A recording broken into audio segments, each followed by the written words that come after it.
Right. இத பாத்தீங்கன்னா இதுக்கு முதல் குரூப்ல நான் இந்த விஷயம் போட்டிருப்பேன், பொலிட்டிக்கல் மேரத்தான் அப்படின்னு சொல்லி. பாட்டு என்னடா ஓட்ட போட்டியில ஓட போறானா அப்படின்னு சொல்லி எல்லாம் யோசிப்பாங்க. இது என்னன்னு சொன்னால் 2027க்கான ஒரு ப்ரொஜெக்ட். நம்மளோட வகுப்பு தான், போயிட்டு இருக்கிற வகுப்பு தான் இந்த ப்ரொஜெக்ட் கிளாஸ். 2027க்கான ப்ரொஜெக்ட் கிளாஸ் தான் இந்த பொலிட்டிக்கல் மேரத்தான். அப்ப இந்த தலை வந்ததுக்கான காரணம் என்னென்றால், இந்த ஏலவல் பரீட்சை என்று சொல்லக்கூடியது ஒரு போட்டி பரீட்சை. என்ன, ஒரு போட்டி பரீட்சை. லட்சக்கணக்கான மாணவர்கள் இதுல போட்டி போட போறாங்க, உங்களோட போட்டி போட போறாங்க. சோ அவங்கள முந்தி நாங்க என்ன செய்யணும், இதுல பாஸ் ஆக வேண்டும், அவங்க முந்தி பாஸ் ஆகணும். சோ இதான் எங்களோட இலக்கம் இருக்கும். வேற எந்த இலக்கும் எங்களுக்கு தேவையில்லை, முந்தி பாஸ் ஆகிற வழியை பார்க்கணும், பாஸ் ஆகணும். அதுவும் எங்களோட நோக்கம் ஜஸ்ட் பாஸ் ஆகிறது இல்லை, ஜஸ்ட் பாஸ் ஆகிறது இல்லை, டிஸ்ட்ரிக்ட் ரேங்க், ஐலேண்ட் ரேங்க் அந்த அளவுக்கு எடுக்கிறதான் எங்களோட நோக்கமாக இருக்கணும். அதைத்தான் கோலா வச்சிருக்கணும். ரைட். அந்த அடிப்படையில இந்த பொலிட்டிக்கல் மேரத்தான் அப்படின்னு சொல்லி ஒரு பெயர் வைக்கப்பட்டிருக்குது. இது ஒரு சாதாரணமான ஒரு தியரி வகுப்பு மாதிரி இருக்காது. முதல்ல இது ஒரு 10 மாச ப்ரொஜெக்டா தான் இதை நாங்க கன்வெர்ட் பண்ணிருக்கிறோம், 10 மாசம். அதே மாதிரி இது ஒரு சாதாரண வகுப்பு மாதிரி இல்லை. இது என்ன சொன்னா உங்களோட ஃபைனலுக்கு தயார்படுத்துறதுக்கான ஒரு பயிற்சி களம். பயிற்சி தான் இந்த ப்ரொஜெக்ட்ல நடக்க போகுது. இப்ப நீங்க இருக்கிறதும் அதே ப்ரொஜெக்ட் கிளாஸ்ல தான். ஆனால் ஆட்கள் இன்னும் குறைய, இந்த ப்ரொஜெக்ட் கிளாஸ்ல சேர்ந்தவங்க குறைய. அப்ப இது எல்லா மாணவர்களுக்கும் பலன் அளிக்கிற விதத்துல இந்த ப்ரொஜெக்ட் வந்து உருவாக்கப்பட்டிருக்குது. இதுல நாங்க பயிற்சி தான் ஃபுல்லா செய்ய போறோம். அந்த அடிப்படையில இந்த ப்ரொஜெக்ட் கிளாஸ் உத்தியோகபூர்வமாக ஆகஸ்ட் 4ஆம் தேதி ஆரம்பமாகுது. நான் இதுக்கு முதல்லையும் சில டேட்டுகள் வச்சிருந்தேன், ஆனால் அது சரியா போய் சேரல மாணவர்களிடத்துல. ஆகவே இந்த ப்ரொஜெக்ட் கிளாஸ் வந்து உத்தியோகபூர்வமா 4ஆம் தேதி ஆரம்பிக்க இருக்கிறோம். இந்த 4ஆம் தேதி வகுப்புல நாங்க அலகு 4ல இருந்து ஆரம்பிக்க போறோம். திரும்ப அலகு 4ல இருந்து ஆரம்பிக்க போறோம். சோ அலகு 1லிருந்து திரும்ப ஸ்டார்ட் பண்ண இயலாது. ஏன்னா ஏற்கனவே நாங்க அலகு 1 எல்லாம் படிச்சிட்டோம். அலகு 1, அலகு 2, அலகு 3 எல்லாம் படிச்சிட்டோம். இப்ப அலகு 4ல இருந்து நாங்க ஸ்டார்ட் பண்ண போறோம். இதுல என்ன செய்ய போறோம் என்று சொன்னால், இது மொத்தம் வாரத்துல 3 நாள் நடக்கும். 3 நாள் வாரத்துல நடக்கும். முதல்ல செவ்வாய்க்கிழமை நடக்கும், டியூஸ்டே, வெனிஸ்டே, அடுத்ததாக சாட்டர்டே. 3 நாள் நடக்கும்.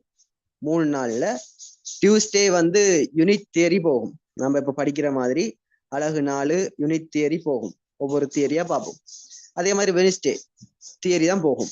2 hours நடக்குமா, அதையும் சொல்லிட்டேன். 2 hours, 8 மணிலிருந்து 10 மணி வரைக்கும் 2 hours நடக்கும். 3 கிழமையில 3 நாள். இந்த டியூஸ்டேல வந்து யூனிட் படிப்போம், யூனிட் தியரி படிப்போம்.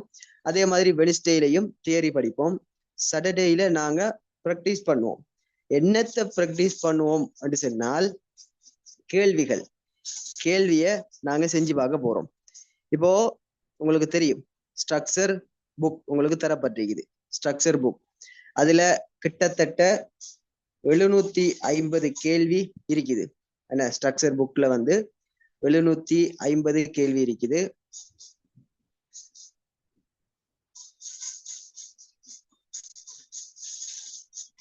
ரைட்.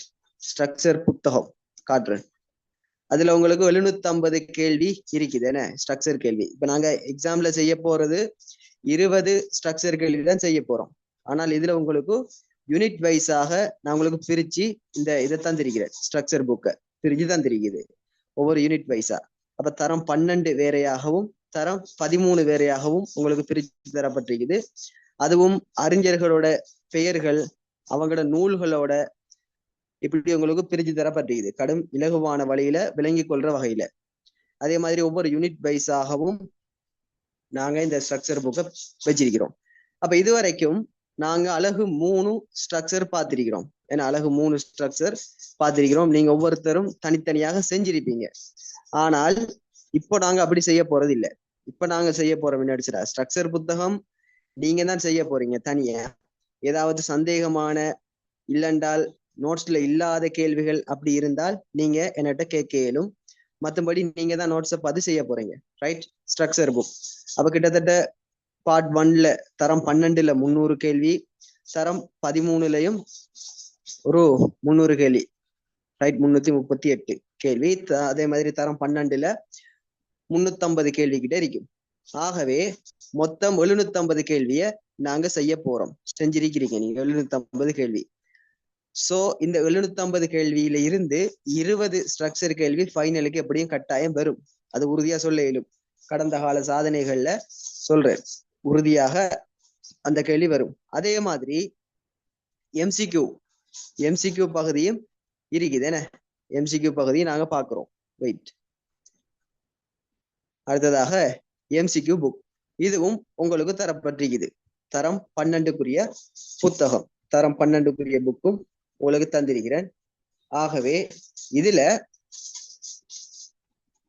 300 கேள்வி இருக்குது.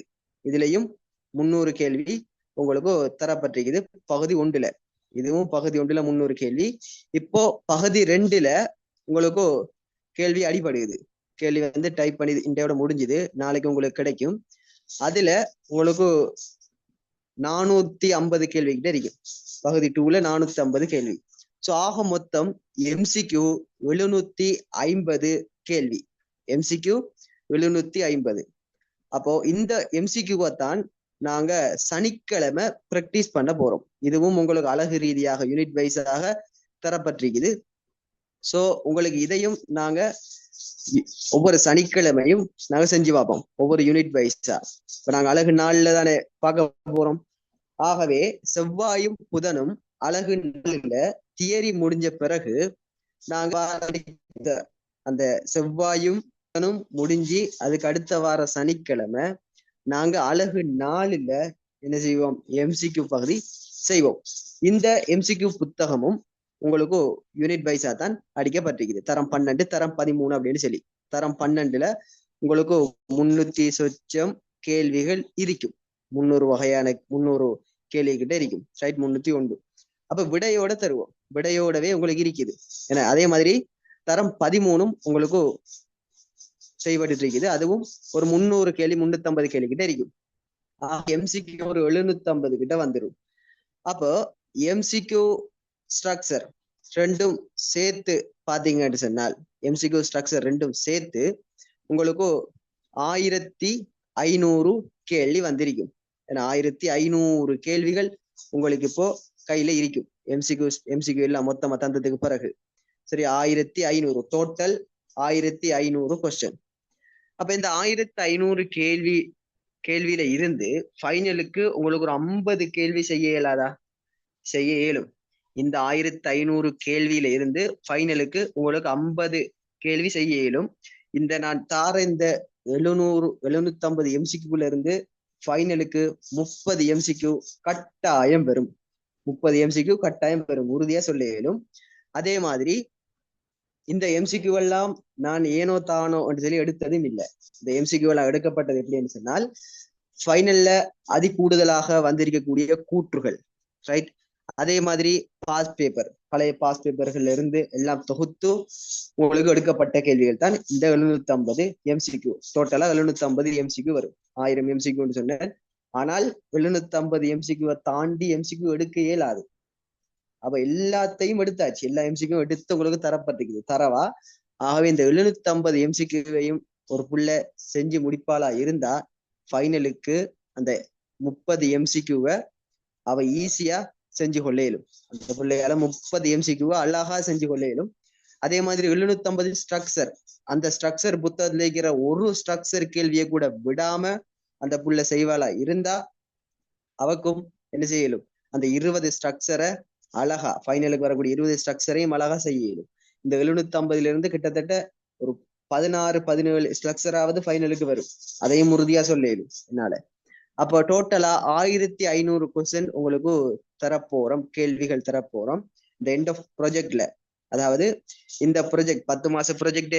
அப்ப இந்த 10 மாத ப்ராஜெக்ட் முடிவுல நீங்க 1500 கேள்வி செஞ்சு முடிச்சிருப்பீங்க. அப்ப அதுக்கு பிறகு உங்களுக்கு கேள்வி செய்யறேன்னு சொன்னா எங்க இருந்து கேள்வி செய்யற உங்களுக்கு அதுக்கு பிறகு கேள்வியை உங்களுக்கு செய்ய இயலாது.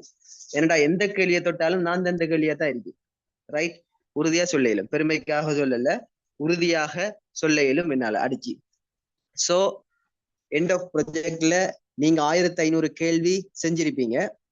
ஆகவே இந்த 1500 பயிற்சியும் உங்களுக்கு போதும் உங்களை ஃபைனலுக்கு ஒரு பெரிய வீரனாக உங்களை மாத்துறதுக்கு. எந்த பயமும் இல்லாம போய் இந்த பொலிட்டிக்கல் எக்ஸாம் எழுதியலும். நான் சொல்றது பொலிட்டிக்கல் பாடத்தை பத்தி மட்டும். அப்ப பொலிட்டிக்கல் பாடம் கஷ்டம் அப்படின்னு சொல்லி இருக்க இயலாது. இதுக்கு பிறகு பொலிட்டிக்கல் பாடம் கஷ்டம் என்ற வார்த்தைக்கே இடமில்லை இந்த எண்ட் ஆஃப் ப்ரொஜெக்ட்ல. சோ நீங்க யாரும் அப்படி சொல்ல மாட்டீங்க. ஏன்னு சொன்னால் இப்ப 2026க்கும் ப்ரொஜெக்ட் கிளாஸ் போயிடுச்சு. 2026க்கும் ப்ரொஜெக்ட் கிளாஸ் நடந்துச்சு ஒரு 10 நாள். உங்களுக்கு 10 மாசம், அவங்களுக்கு 15 நாள் தான். அந்த 15 நாள்ல நான் ஸ்ட்ரக்சரையும் கொடுத்தேன், எம்சிக்யூவையும் கொடுத்தேன். அந்த 15 டேஸ் ப்ரொஜெக்ட்ல கலந்து கொண்ட பிள்ளைகள் ஒரு 20-25 பிள்ளைகள் கலந்து கொண்டீங்க இந்த ப்ரொஜெக்ட்ல மட்டும். அப்ப அந்த பிள்ளைகள் யாருமே இதுவரைக்கும் பொலிட்டிக்கல்ல ஈஸியா மார்க்ஸ் எடுத்தது இல்லை. ஒரு சி இல்லண்டா பி அது வரைக்கும் தான் நிற்கும். ஆனால் இந்த ஸ்ட்ரக்சர் எம்சிக்யூ புத்தகத்தை கொடுத்து ஒரு 2 நாள்ல அவங்க எல்லா யூனிட்டையும் அதாவது யூனிட் 7 வரைக்கும் தரம் 12ல இருக்கக்கூடிய எல்லா யூனிட்டையும் செஞ்சு முடிச்சிட்டாங்க. செஞ்சு முடிச்சு அதுக்கு பிறகு அவங்க சொன்ன பதில் என்னன்னு சொன்னால், இந்த அளவுக்கு பொலிட்டிக்கல் ஈஸியா எங்களுக்கு யாரும் சொல்லி தரலன்னு சொல்லி. இதுவும் நான் பெருமைக்காக சொல்லல. அவங்கள இந்த புத்தகங்கள், இந்த எம்சிக்யூ ஸ்ட்ரக்சர் 2 தொகுப்புகளும் அவங்களை என்ன செஞ்சிருக்கேன்னு சொன்னால் தயார்படுத்தி இருக்குது. ஃபைனலுக்கு ஏத்த மாதிரி அவங்கள ரெடி பண்ணிருக்குது. நானும் அதைத்தான் அவங்களுக்கு சொல்றேன். வெறும் தியரி மட்டும் எங்களுக்கு தேவையில்லை. வெறும் தியரிய படிச்சு நாங்க பொலிட்டிக்கல்ல எடுக்க இயலாது, அது கஷ்டம். வெறுமனே தியரி கிளாஸாக உங்களுக்கு கொண்டு போனால் போர் அடிக்கும். ஏன்னு சொன்னா ஸ்கூல்லையும் அதையத்தான் படிக்கிறீங்க, இங்கேயும் அதே தியரியத்தான் படிக்கிறீங்க அப்படின்னு சொன்னால் அது உங்களுக்கு போர் அடிக்கும். சோ நான் வெறுமனே தியரியாக கொண்டு போகாம உங்களுக்கு பயிற்சியோட கொண்டு போக போறேன். எங்களுக்கு செவ்வாயும் புதனும் தியரி கிளாஸ் போகும், சனிக்கிழமை எங்களுக்கு பயிற்சி வகுப்பு போகும். பயிற்சி வகுப்பு போகும். அதுல உங்களுக்கு எம்சிக்யூ தான் நான் படிப்பிப்பேன். ஸ்ட்ரக்சர் நீங்க செய்ய வேண்டியது, ஸ்ட்ரக்சர் நீங்க தனியா செய்வீங்க. அதுல ஏதாவது டவுட் இருந்தா நெட்டு கேட்கலாம். ஸ்ட்ரக்சர்ல இந்த கேள்விக்கு எப்படி ஆன்சர் இருந்தது அப்படின்னு சொல்லி. மற்றபடி அந்த ஸ்ட்ரக்சர் கேள்விக்கான விடையெல்லாம் உங்களோட நோட்ஸ்லயே இருக்குது. நான் நோட்ஸ் தந்திருக்கேனே, அந்த நோட்ஸ்லயே இருக்கும். நான் உங்களுக்கு டியூட் எல்லாம் தருவேன். அந்த டியூட்ல நோட்ஸுக்கான நோட் அந்த ஆன்சர் எல்லாம் இருக்கும். அதே மாதிரி கைட்லயும் அதுல ஆன்சர் இருக்கும். கைட்லயும் அதுல ஸ்ட்ரக்சருக்கான ஆன்சர் இருக்கும். ஆன்சர் பின்னுக்கு விடையா தந்திருப்பேன். ஆனால் விடைய பார்த்து செய்யறது இல்லை. நான் ஒரு மெத்தட் சொல்றேன், அந்த மெத்தட் படி செஞ்சு பாருங்க. அந்த மெத்தட் படி செஞ்சால் போதும், அந்த பிள்ளையால எம்சிக்யூ கூட அழகா செய்ய இயலும். எந்த எம்சிக்யூ வந்தாலும் செய்ய இயலும். சொல்றேன், வெயிட்.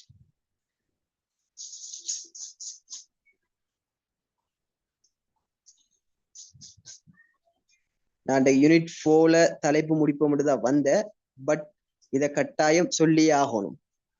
இந்த கிளாஸ் போனாலும் பரவாயில்லை, கட்டாயம் இதை சொல்லி ஆகணும். என்னட்டு சொன்னால் எங்களுக்கு தியரி இம்பார்ட்டன்ட் இல்லை, எங்களுக்கு பயிற்சி தான் வேணும்.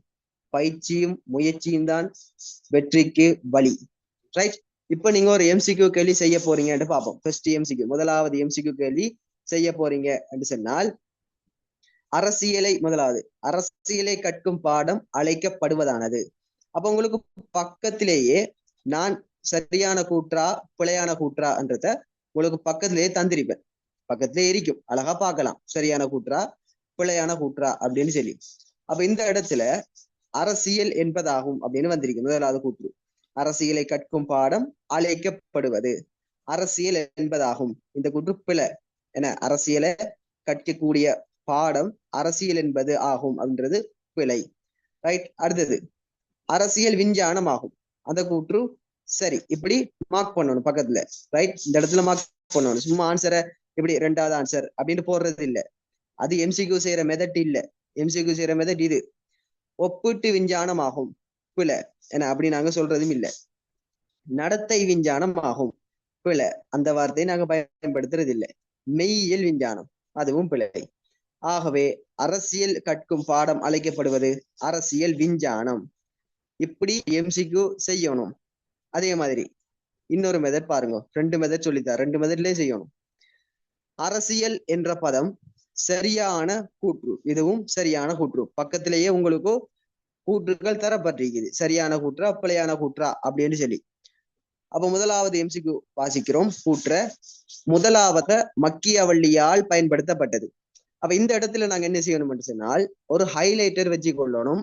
இல்லைன்னு சொன்னா வேற ஒரு கலர் பென் வச்சு கொள்ளுங்க. ஹைலைட்டர் இல்லைன்னா வேற ஒரு கலர் பென் வச்சுட்டு மக்கியவள்ளியினால் என்று சொல்லி வந்திருக்குது. அப்போ ஒரு கூற்ற பிழையாக்கக்கூடிய ஒரு வார்த்தை அதுக்குள்ள இருக்கும். என்ன, சரியான கூற்ற பிழையாக்கக்கூடிய வார்த்தை அதுல இருக்கும். அந்த வார்த்தைய ஹைலைட் பண்ணணும், வேற ஒரு பெண்ணால இல்லைன்றால் ஹைலைட்டரால மார்க் பண்ணணும். அப்ப இங்க முதலாவது கூற்ற பிழையாக்கக்கூடிய வார்த்தை எது?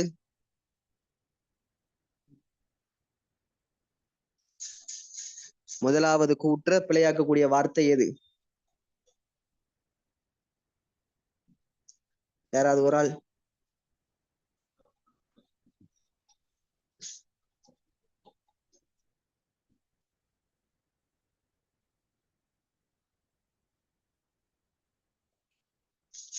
இரண்டாவது கேள்வியில முதலாவது கூற்ற பிழையாக்கக்கூடிய வார்த்தை ஒன்றிக்குது அதுக்குள்ள. மக்கியவள்ளியினால், இந்த ஒரு வார்த்தை தான் பிழையான வார்த்தை. மக்கியவள்ளியினால் பயன்படுத்தப்பட்டது. அப்ப அரசியல் என்ற பதம் மக்கியவள்ளியினால் பயன்படுத்தப்பட்டது என்றது பிழை. ஏன்னா அரிஸ்டோட்டிலால் பயன்படுத்தப்பட்டது. அப்ப இந்த மக்கியவள்ளி என்ற வார்த்தைய நீங்க ஹைலைட் பண்ணி வச்சுட்டு அதுக்கு நேர நீங்க எழுதணும் என்னண்டு அரிஸ்டோட்டில் அப்படின்னு எழுதணும். பக்கத்துல சரியான அந்த வார்த்தையை அரிஸ்டோட்டில் அப்படின்னு எழுதணும். இந்த மக்கியவள்ளி என்றதை ஹைலைட் பண்ணிட்டு அரிஸ்டோட்டில் என்றதை போடுங்க. சோ இப்படித்தான் ஒரு எம்சிக்யூ கூற்று செய்யறது. அது ஏன் பிழையான கூற்று என்றதை பக்கத்துல எழுதணும். இப்படி ஒவ்வொரு கூற்றையும் நாங்க எழுதணும். பார்ப்போம். இரண்டாவது அக்கட்கை துறைக்கு பயன்படுத்தப்படும் நாமமாகும். இதுவும் பிழை. என்ன, அரசியல் என்று சொல்லக்கூடியது அரசியலை பத்தி படிக்கிறதுக்காக பயன்படுத்தக்கூடிய பெயராம். இதுவும் பிழை. அப்ப இதுக்கு நேர இந்த இடத்துல பிழை என்று போட்டுட்டு அப்ப அந்த பிழையான வார்த்தையும் ஹைலைட் பண்ணிட்டு அதுக்கு நேர ஏன் பிழை என்றதையும் எழுதணும். அடுத்தது இரண்டாவது கூற்று பிழை. ஆகவே அதுக்கு பக்கத்துல அக்கட்கை துறைக்கு பயன்படும் நாமம் பிழை. அப்ப அதுக்கு பக்கத்துல சரியான ஆன்சர் எழுதணும். அப்ப அரசியலை பத்தி படிக்கக்கூடிய அந்த கற்கை துறைக்கு பயன்படுத்தக்கூடிய பெயர் என்ன என்று பார்த்தால் அரசியல் விஞ்ஞானம். அப்ப அதை பக்கத்துல எழுதணும். இப்படி அரசியல் விஞ்ஞானம் என்று சொல்லி. அடுத்தது அரோஸ் என்ற கிரேக்க சொல்லிற்கு அர்த்தமாகும். இதுவும் பிழை. என்ன, அரோஸ் என்ற கிரேக்க சொல்லிற்கு அர்த்தமாகும், பிழையானது. அப்ப அதுக்கு நேர நாங்க எழுதணும் என்னண்டு போலீஸ். என்ன, போலீஸ் என்ற கிரேக்க சொல்லிக்கு அர்த்தமாகும். சோ போலீஸ் என்ற வார்த்தையிலிருந்துதான் அரசியல் அதே மாதிரி அரசறிவியல் 2 வார்த்தையும் தோற்றம் பெற்றது. ஆகவே போலீஸ் என்ற வார்த்தையை பக்கத்துல எழுதணும். இப்படி சரியான கூற்று. அடுத்த மரபு ரீதியாக தேசத்தை ஆட்சி செய்தல். இந்த கூற்று சரி. என அரசியல் என்ற பதம் குறிப்பது. அரசியல் என்ற பதம் 2 விளக்கங்கள் எங்களுக்கு தரப்பட்டிருக்குது. அரசியல் என்ற பதத்துக்கு மரபு ரீதியான விளக்கமும் நவீன விளக்கமும். அதுல மரபு ரீதியான விளக்கம் தேசத்தை ஆட்சி செய்தல். ஆகவே அந்த கூற்று சரியானது. அடுத்து 5வது கூற்றை பாருங்க. மனித வரலாறு பற்றி நோக்குகிறது. இதுவும் பிழை. மனிதன் எப்படி உருவாகினான், அவன் எப்படி அவன் பரிணாம வளர்ச்சி இடம்பெறுகிறது அப்படின்ட்டு கற்பிக்கக்கூடிய ஒரு பாடமாக இந்த அரசியல் பாடத்தை சொல்றாங்க. அது பிழை. ஏன்னா மனித வரலாறு பற்றி கற்கக்கூடிய பாடம் எது? வரலாறு பாடம். அதுல இருக்குது. வரலாறு என்ற பாடத்துலதான் நாங்க மனித வரலாறு பத்தி படிக்கிறோம். ஆகவே நீங்க அதுக்கு நேர வரலாறு அப்படின்னு சொல்லி எழுத வேண்டும். வரலாறு. சோ ஒரு எம்சிக்யூ கூற்று இப்படித்தான் செய்யறது. சும்மா நினைச்ச மாதிரி எல்லாம் ஆன்சர் இதுல போடுறது இல்லை. சும்மா பின்னுக்கு விடைய பார்த்து அப்படி அடிச்சு விடுறது இல்லை. ரைட். இப்படி ஒரு புள்ள எம்சிக்யூ செஞ்சு கிட்டத்தட்ட 750 கேள்வி.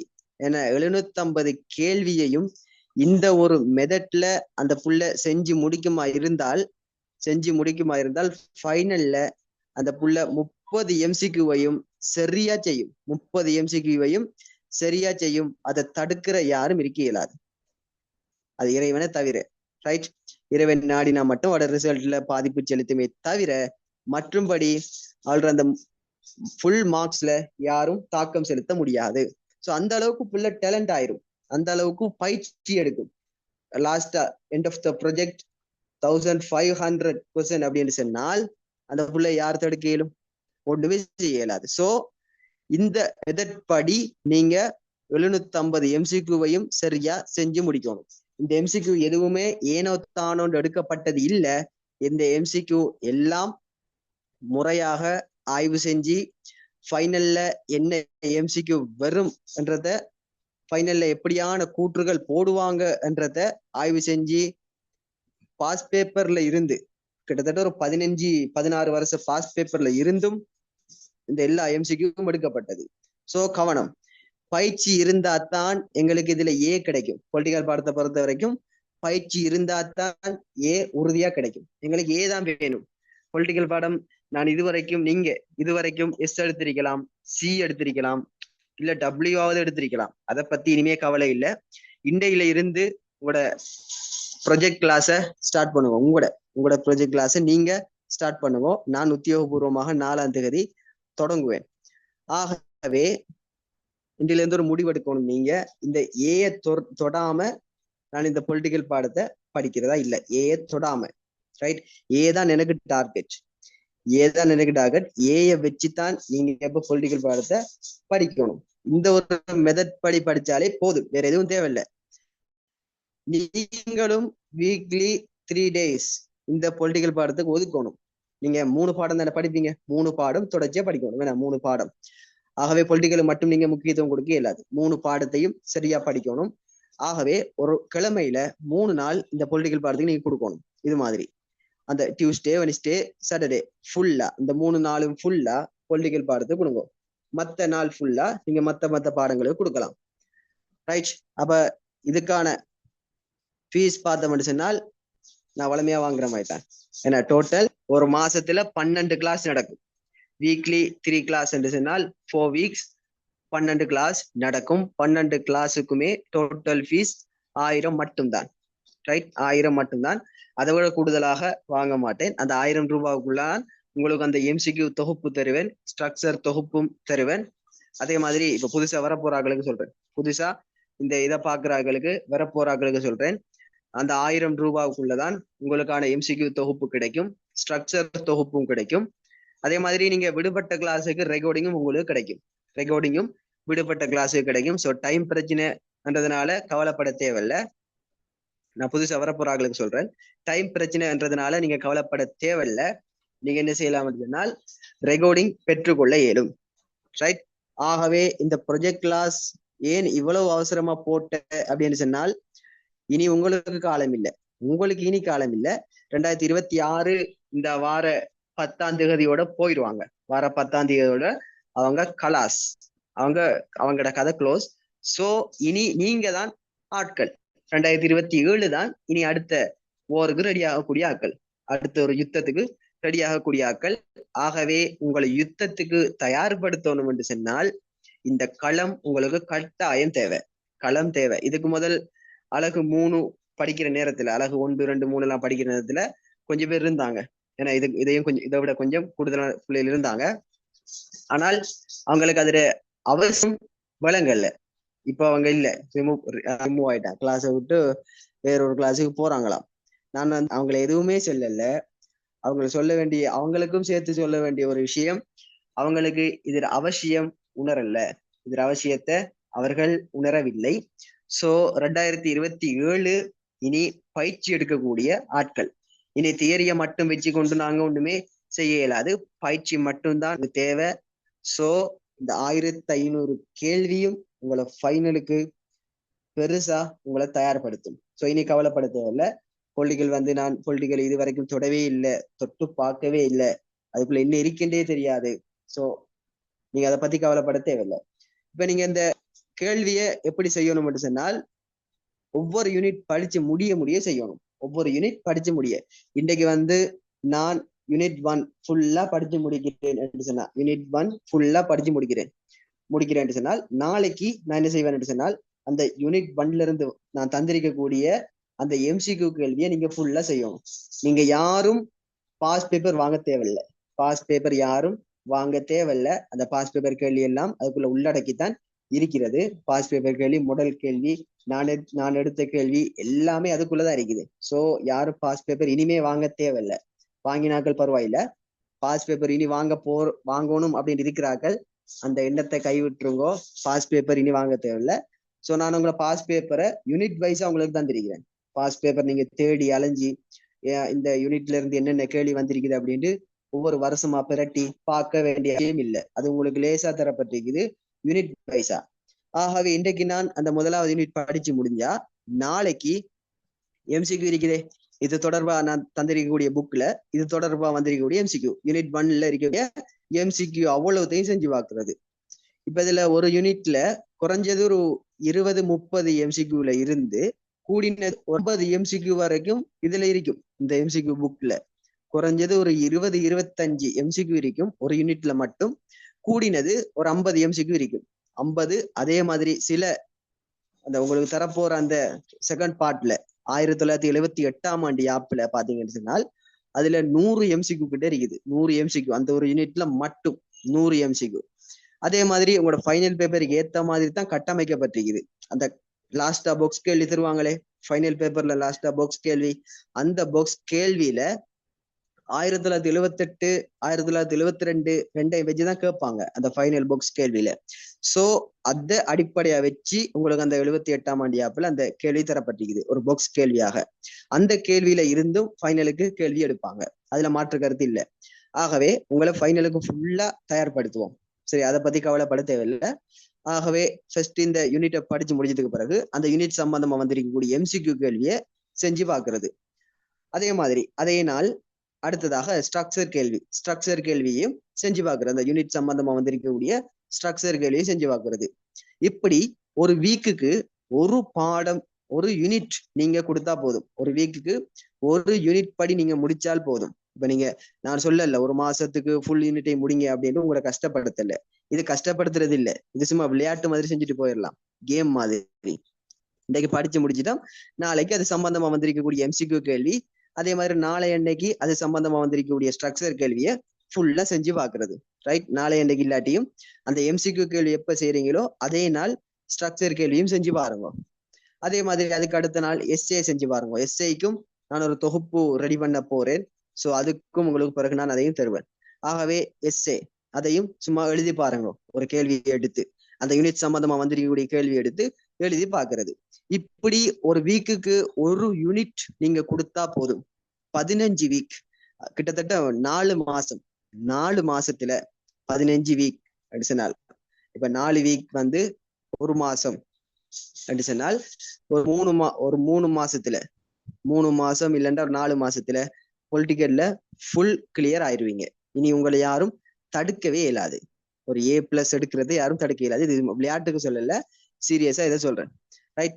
ஆகவே MCQ கேள்வி செய்யும் பொழுது நீங்க நார்மலா பின்னுக்கு பார்க்காம நார்மலா வாசிச்சு ஏன் வராதுன்றத பக்கத்துல எழுதி அப்படி நீங்க ஒவ்வொரு ஆன்சரா போட்டுட்டு ஒரு 50 MCQ செஞ்சுட்டீங்கன்னு வைப்போம். 50 MCQ செஞ்சதுக்கு பிறகு நீங்களா கரெக்ஷன் பண்ணுங்க. அதுக்குதான் ஆன்சர் தந்திக்குது.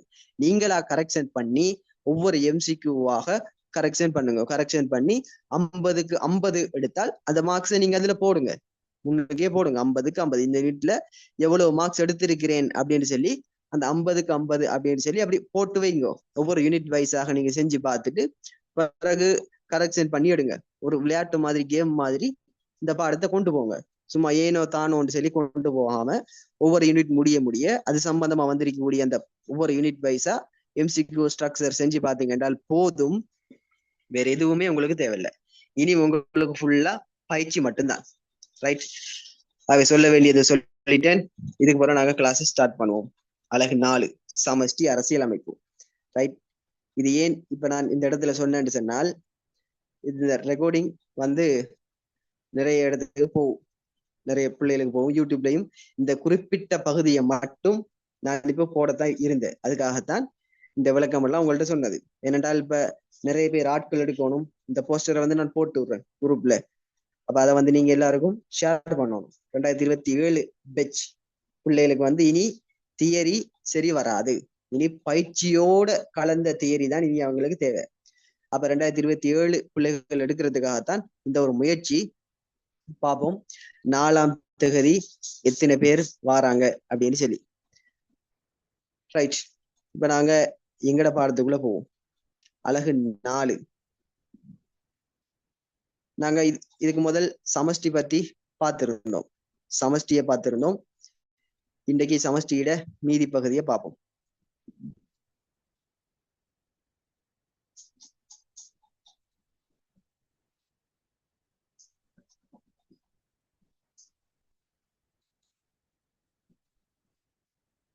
ரைட், அரசாங்க மாதிரிகள்.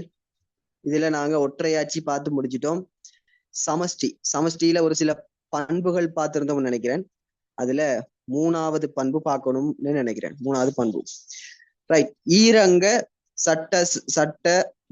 ஈரங்க சபை கொண்ட பாராளுமன்றம்.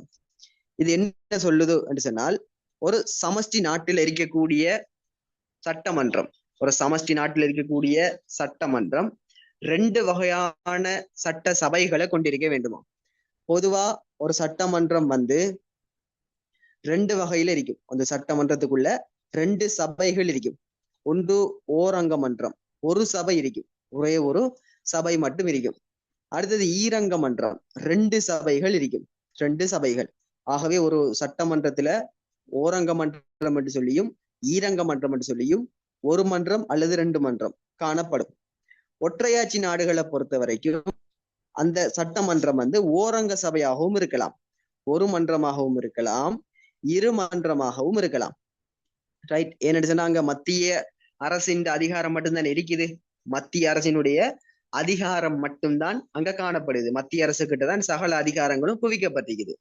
சட்டம் இயற்றதா இருந்தால் மத்திய அரசு மட்டும்தான் சட்டம் இயற்ற முடியும். என்ன, அங்க மாநிலங்கள் எல்லாம் இல்லை. சோ மத்திய அரசு மட்டும் இருக்கிறதுனால அது ஓரங்க மன்றமாகவும் இருக்கலாம், ஈர் மன்றமாகவும் இருக்கலாம். இப்போ இலங்கை உதாரணமா பார்த்தோம் என்றால், இலங்கை பாராளுமன்றம், இலங்கை ஒரு ஒற்றையாட்சி நாடு. என்ன, இலங்கை பாராளுமன்றம் ஓரங்க மன்றமாக இருக்கிறது. அதே மாதிரி பிரித்தானியா, பிரான்ஸ் இவங்களும் ஒற்றையாட்சி நாடுதான். ஆனால் இவங்களோட சட்டமன்றம் ஈரங்க மன்றமாக இருக்கிறது. ஆகவே ஒரு ஒற்றையாட்சி நாட்டில சட்டமன்றம் வந்து இந்த பாராளுமன்றத்துக்குள்ள இருக்கக்கூடிய சபைகள் ஓரங்க சபையாக ஒரு சபையாகவும் இருக்கலாம், ஈரங்க 2 சபையாகவும் இருக்கலாம். ஆனால் சமஷ்டி நாட்டுல கட்டாயம் 2 சபை இருக்கணும், 2 சபை காணப்பட வேண்டும். ரைட், சமஷ்டி நாடுகளை பொறுத்த வரைக்கும் 2 சபை இருக்கு. இப்ப நாங்க இந்தியாவுடைய சட்டசபை எடுத்து பார்த்தோம்னு சொன்னால் எதிர் சபைகள் அப்படின்ட்டு 2 சபைகள் காணப்படும். எதிர் சபை என்று சொல்லி 2 சபை. இது இந்தியா சட்டமன்றம் என்று சொன்னால் இங்க ஒரு சபை இருக்கும், அதே மாதிரி இங்க ஒரு சபை இருக்கும், இங்கேயும் ஒரு சபை, அதே மாதிரி இங்கேயும் ஒரு சபை இருக்கும். ஆகவே ஈரங்க சட்டமன்றம் காணப்படும் சமஷ்டி நாட்டுல. சமஷ்டி நாட்டை பொறுத்த வரைக்கும் கட்டாயம் இருக்கணும். இந்த வார்த்தையை பாருங்க, கட்டாயம் ஈரங்க மன்றமாக 2 சபைகளை கொண்டதாக இருக்க வேண்டும், கட்டாயம். ஏனென்று சொன்னால் இங்க இருக்கக்கூடிய ஒரு சபை வந்து மத்திய அரசுக்குரிய சபையாகவும் இருக்கும். இங்க இருக்கக்கூடிய ஒரு சபை வந்து மாநிலத்துக்குரிய சபையாகவும் இருக்கும். அதாவது எல்லா மாநிலங்களுக்கும் சேர்த்து ஒரு சபை இருக்கும். அதே மாதிரி மத்திய அரசுக்கு மட்டும்